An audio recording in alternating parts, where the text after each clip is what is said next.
Hoy vamos a hablar de un momento que, de verdad, lo cambió todo.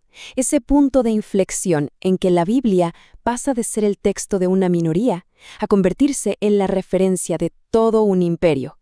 Y bueno, esta pregunta que vemos aquí es justamente el corazón de todo.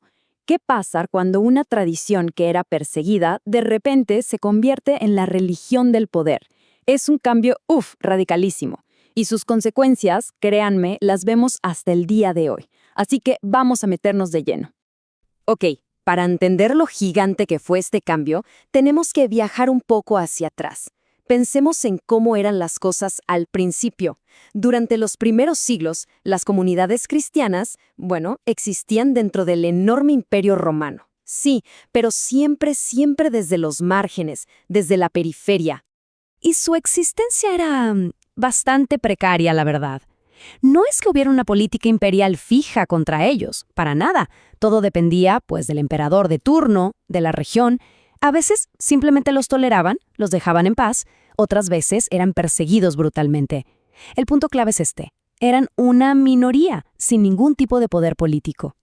Pero entonces llega el siglo IV y ¡pum!, ocurre un cambio que es literalmente un terremoto, un punto de inflexión que va a redibujar por completo el mapa, tanto religioso como político. Miren esta línea de tiempo. Es que es clarísima. Pasamos de ser una minoría perseguida por, casi 300 años, a, de repente, en el siglo IV, recibir reconocimiento oficial. Y no solo eso, poco después se convierten en la religión dominante del mismo imperio que los perseguía. Es que es una de las transiciones de poder más bestiales y rápidas de toda la historia. Entonces, ¿qué es lo crucial aquí? Que este cambio de estatus de la gente, de la comunidad, transformó por completo el estatus de su texto. Y claro, esto redefinió de arriba a abajo el contexto en el que se leía la Biblia. Fíjense bien en esta comparación, porque es la clave de todo. Antes, ¿qué era la Biblia? Era el texto de comunidades chiquitas, dispersas, era una fuente de consuelo, de esperanza para los que no tenían poder, y su lectura pues era muy variada, descentralizada. Y después se convierte en una referencia pública imperial, o sea, un texto respaldado por todo el poder político. Y su interpretación, como es lógico, empieza a hacerse mucho más oficial, más institucional. Bueno, ¿y cómo se ve esto en la práctica? A ver, lo primero es la institucionalización. La interpretación de la Biblia ya no es cosa de cada comunidad local, no. No, ahora se formaliza en grandes concilios, se crean jerarquías, es algo mucho más estructurado. Y el segundo paso, que es la consecuencia lógica, es su influencia pública. Los principios de este texto empiezan a meterse en todo, en las leyes, en la educación, en la vida pública del imperio, en todo.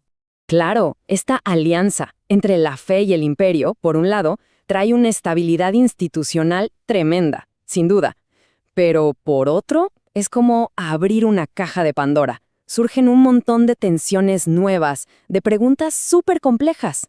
Y aquí está el gran dilema que nace de este pacto, por llamarlo de alguna manera. ¿Cómo lees un texto que te habla del reino de Dios, cuando ahora tienes al poder político terrenal de tu lado? La pregunta se vuelve: ¿la autoridad religiosa va a servir para ponerle un límite al poder o para justificarlo, para legitimarlo? Esta pregunta, créanme, va a marcar los siguientes 1500 años de historia. Y esta frase lo resume todo de una manera brutal. El texto deja de ser algo que simplemente une a comunidades pequeñas. Ahora se convierte en una de las fuerzas que ayuda a construir civilizaciones enteras. La escala es otra. En nuestro próximo encuentro vamos a ver justo eso. Cómo esta tensión entre el texto y el poder se va consolidando, cómo evoluciona durante toda la Edad Media. Porque esta historia apenas está comenzando. Nos vemos en la próxima.